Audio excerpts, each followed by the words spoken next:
if you want to get your team right now trained in solution focused working, those are the issues you face. First of all, mobility.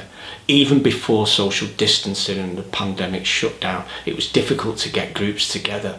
It was expensive. Hotels, lunches, refreshments, travel expenses, all those kinds of things, they're making it very, very difficult and just piling on the cost of your training session.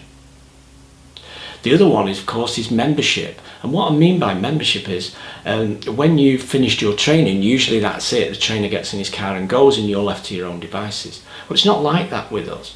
Once you are signed up to this training, you get all the updated content, because we're always adding new content all the time.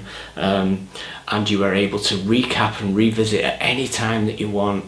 And what's really key about it is when you get new members of staff, those new members of staff now get trained to the same level as everybody else. So as soon as you've adopted the solution focused model in your way of working, then everybody is on the bus.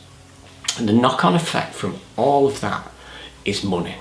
Okay, training budgets are tight, and we set ourselves a goal of being able to license you to train 10 people for under £2,000.